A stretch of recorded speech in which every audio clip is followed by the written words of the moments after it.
बिस्मिल्लाहिर्रहमानिर्रहीम। Welcome to my channel grow up with हुरब।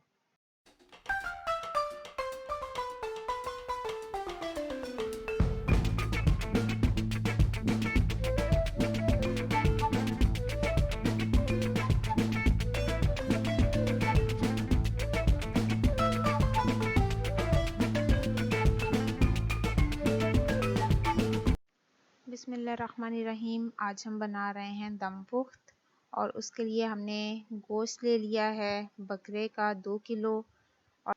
और गोश्त जो है वो चर्बी वाला लेना है, ज़्यादा चर्बी उसके अंदर मौजूद हो।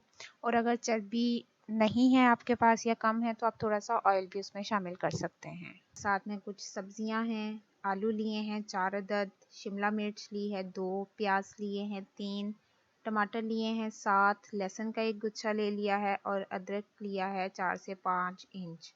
और उसके साथ नमक हम लेंगे 2 टीस्पून। बाकी आप अपने टेस्ट के साथ भी कम ज़्यादा कर सकते हैं, लेकिन जो बकरे का गोश्त होता है ये थोड़ा सा नमकीन होता है तो इसलिए नमक की क्वांटिटी 2 टीस्पून रखी है।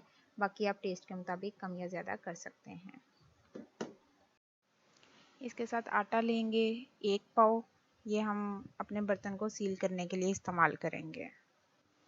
अब हमने आटा गूंद लिया है और इसको हम लंबाई में इसके लंबे लंबे से मतलब जैसे गोल पेड़े बनाते हैं तो इसके लंबे लंबे शक्ल में इसको बना लेंगे, गूंद लेंगे, इसके लंबे रेशे दे देंगे।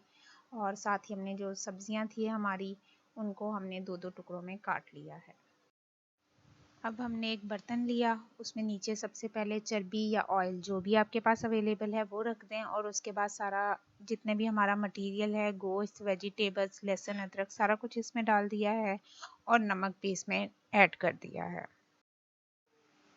ये हम इसको इस तरह से सील कर देंगे 2.5 से 3 घंटे के लिए और कोयलों पे रख देंगे। ये देखें हमने इसको कोयलों पे रख दिया है और अब हमारे टाइम पूरा हो गया है और देखें कोयले भी तकरीबन ख़त्म हो रहे हैं। तो अब हम इसको चेक कर लेंगे। हमारी माशाल्लाह से दम पुख्त रेडी हो गया है और लुक भी माशाल्लाह से बहुत अच्छी आई है और खुशबू तो इतनी कमाल है ना।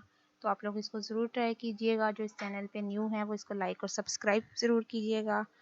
तो फिर हम इंशाल्लाह न्यू वीडियो के साथ दोबारा हाजिर होंगे। फ़िलहाल के लिए अल्लाह हाफिज़।